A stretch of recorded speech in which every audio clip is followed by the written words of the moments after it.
Welcome to Cord Cutting Today for April 26, 2023. This is the show where I break down some of the biggest stories happening in the world of cord cutting right now and give you my opinion on them. Now, this is going to include today Amazon's new home internet service reportedly suffers a delay. Verizon's losing a lot of subscribers every day, and Comcast has some free streaming content for its internet customers. We're going to be talking about all that and a whole lot more here in this video. First, if you want to learn more about these stories and come up with your own opinion, check out the show notes down below and in the first pinned comment. I'll put a link to each story there so you can read about them for yourself and let me know what you think. I'd love to hear from you. If you're new here or you've been here a while, hey, hit that subscribe button, hit that thumbs up, let YouTube know you enjoy what we do here so YouTube recommends our videos to more people, helping us grow, helping us support our families, and hopefully helping you break free from the high cost of cable TV and still watch the shows you enjoy. So with that said, let's dive into it. Start off with Amazon's home internet reportedly suffers a delay. So Amazon is working to launch a new home internet service that will be much like SpaceX's Starlink, put a lot of satellites in space, offer a cheaper, affordable rate for especially rural America who can get high-speed internet from Amazon, helping bring Amazon services and products to people who didn't really have good internet and didn't really use Amazon because of that. Well, they were supposed to, early next month, launch several beta satellites to test out a few different designs to see what works best. But the company they were doing that with suffered a massive, explosion from what it looks like in the video at least. They suffered a hydrogen leak, if I'm remembering the story correctly, that is going to cause a delay here. Now, the Wall Street Journal broke this news. They did not get comment from Amazon on how this will affect it. But the good news here is Amazon has 3 different partners here that are going to be launching these satellites into space. So even if this one can't go right away, they have other options down the pipeline that they can do. And they still reportedly are anticipating offering home internet service to a small number of beta customers as soon as next year. Now, the goal here is by 2026 to really have this network ramped up. It may seem far away, but that's only a few years from now. It would not surprise me at all if this starts coming reality sooner than you think it is. And I absolutely love this. The more internet options, the better. There's always people who see these and they're like, well, I have Comcast, why would I want that? Well, having competition forces Comcast to be more competitive than if they didn't. So even if this isn't a right service from you, you live in an area with maybe already multiple internet options and good choices, there's a lot of people who do not. And that's why I love this. I hope it works out for them. Whether you like Amazon or not, more internet options the best is my rule of thumb because it really does help us grow.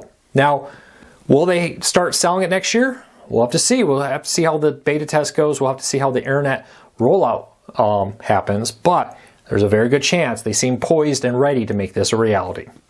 All right, Verizon announced their earnings yesterday, I should say, and in it was some interesting numbers about their TV and 5G home internet customers. Verizon's losing about 3,600 TV customers every single day in the first quarter of 2023. That's kind of scary. That's a lot of customers being lost there. 3,600 internet TV customers lost every single day. When you wake up, you have 3,000 some customers. When you go to bed, you have a lot less. That has to scare any company. But they're actually seeing very strong growth with 5G home internet. So in total, Verizon lost 335,000 TV subscribers, but they added 393,000 5G home internet customers. This is on top of Fios customers. These are people for 5G home internet. I think I reportedly saw they're coming up on several million customers now subscribing to their 5G home internet. Verizon CEO during the call was very bullish about the fact that their 5G network is fully capable of handling this, and they're not at all worried about the demand being put on it by customers using it for home internet. And honestly, starting at $25, if you are somebody who just wants to stream Netflix, Hulu, Amazon, check your email, etc., that's a pretty good deal. If you're a Verizon customer on certain plans, you can get it as cheap as $25. They're even offering some bonuses right now to like a free Xbox or a free $200 Home Depot gift card, if I remember correctly. That deal may have been expired already, but they're really working hard to get people to sign up for it. Obviously to try to offset the losses they're seeing both in the wireless world and in the TV customer area. We'll see how it all plays out, but clearly Verizon and most cable companies are struggling. 3,600 just from Verizon. They're a relatively small cable company compared to giants like Comcast, Charter, Spectrum, etc. Let me know. Does that surprise you how many they're losing every day, or do you think it should have been higher? I'd love to hear from you. All right, if you're a Comcast internet customer, you can now access thousands of hours of live movies and television shows through the Comcast Stream app or Xfinity Stream app without needing to be a TV customer. Comcast has been putting a lot of content into their Stream app with this to try to entice internet customers to stay. We talked a little bit about Amazon Home Internet. Comcast is facing a lot of competition in areas where they typically did not have competition. Fixed wireless, T-Mobile, AT&T, Verizon. You're getting satellite internet from SpaceX. You're getting fiber from some other new company and more, all coming into your home. Increasingly, Americans who had 1 or 2 options for internet are now having 3, 4, or more options for home internet. And now Comcast says they're going to be bringing 20 new live channels to their Xfinity Stream app in order to try to entice more people to stay with them. If you have a Comcast account through internet or TV, you can log in this Stream app and watch a ton of content. And they say more will be coming soon as they try to entice cord cutters to stay with Comcast, get your internet with Comcast. Be interesting to see how that plays out. Comcast is rolling out 10 gig, I guess we should call it, home internet, or internet period, which is probably way more than most people will ever need. Businesses will love that. But it helps them say, hey, we have something that all these new services don't. We have far faster internet. And now, hey, we also have a ton of movies and television shows you can get with your subscription that you don't get with these other ones. We'll see how it plays out. But let me know, would free movies and television shows from Comcast help keep you as an internet customer? Let me know. All right, PBS earlier this year announced that the Local Now app will be getting free PBS access there without being bothered for a donation or any of that, because I know PBS streams in many markets free through the PBS app. Well, yesterday it started to show up in select markets. Now it's not nationwide yet. They're slowly adding PBSs. But the Local Now app now has some PBS markets live where you can watch your local PBS affiliate for free through the Local Now app. Now they say by the end of this year they hope to have 200 and I believe it was 250.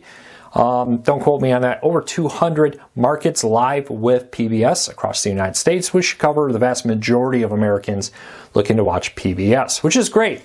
A few years ago, there was a lot of hoopla about PBS in a select number of areas. One in Texas, well, actually where I lived in Texas at the time, and a few others shut down their over-the-air TV signals, sold their bandwidth back to this big market to be sold for wireless phones, etc. And we were upset because, hey, PBS no longer free in many areas. You had to get a paid service to access it. Well, now this is one of the ways they've been working to address that. I really do love this. PBS, not live everywhere yet, not where I live, unfortunately, but in a growing number of areas, PBS is now live on Local Now, making sure that PBS is free for everybody, regardless of where you live. All right, let's keep moving along. Roku has a new ad platform that's meant to help advertisers target people during prime time. And according to Roku, in their testing, advertisers who advertise on Roku will reach more customers than cable TV, the top cable networks will. Doesn't surprise me at all. Basically what Roku's saying here is, hey, advertise with us. We can put your content in front of more people during prime time than you would if you advertise on major cable networks. It's a shot across cable's bow. Netflix saying, hey, we'll guarantee you primetime placement in the areas you want, to the people you want, and get you in front of more people than you would get if you paid for cable. One of the things that's been propping up cable TV is high ad dollars. A lot of advertisers are very comfortable with cable TV. They're very used to giving money to cable TV. If streaming can significantly pull advertising dollars from cable networks, that will do more to speed up cord cutting, I'll be honest with you, than another few million people canceling cable. Because if the advertising dollars dry up, cable networks are in trouble. They're going to be looking to become more cord cutting friendly to help offset that. So I would not be surprised if this is successful and Roku is able to really start stealing ad dollars from cable networks, that we're going to see more and more cable companies or cable networks become more and more cord cutting friendly. We'll keep an eye on this. All right, let's kind of speed up a little bit here. Our deal of the day. Anker's brand new 65-watt USB-C charger is at its lowest price I could find. Somebody posted on Twitter that they may have found a cheaper one back in the day. Well, I use a website that tracks pricing. It doesn't show that, but cheap as I could find it at, link in the show notes down below. It is definitely a great deal if you're looking for a device that can charge your phone, tablet, whatever. Anker's new one, lowest price ever, 65 watt, 3-port charger. All right, last story up of the day. Major League Baseball may be coming back to broadcast television if Scripps CEO has his way. Now, Scripps has been very aggressive trying to get into sports. They recently struck a deal with the WNBA to have a weekly game on their over-the-air networks on ION. And now they say they want to be the in-market broadcast partner for Major League Baseball as RSNs are struggling. AT&T Sportsnets are reportedly planning to shut down, and Bally Sports is struggling. So where do they go? According to MLB, NBA, all of them, they still want a traditional broadcast partner on top of offering an in-market streaming option. Well, Scripps says, hey, we have local stations in those markets that will be able to give you that coverage. We want to be your partner. And this will take Major League Baseball off of the expensive RSNs and put them on broadcast television and available through most streaming services and available in antenna for most people. It'll be very interesting to see this happens. I would love it. The problem is he wants to do this. He's got to get Major League Baseball to partner with it. But Major League Baseball has already said they're looking for partners to do this. Is the checkbook big enough over at Scripps to make it happen? Would you prefer Major League Baseball to be cheap, affordable streaming in market? Or would you rather have it a free over there with an antenna, but maybe a little bit harder to get streaming in market or a little bit more expensive to stream? Leave me a comment. Let me know what you think of that. Well, that's it for today. I hope you have a fantastic day. Happy Wednesday. I'll be live at 7 p.m. Eastern tonight. 7 p.m. Eastern, answering your cord-cutting questions right here on YouTube. I hope you have a fantastic day. Take care. Be safe. I'll be back again real soon.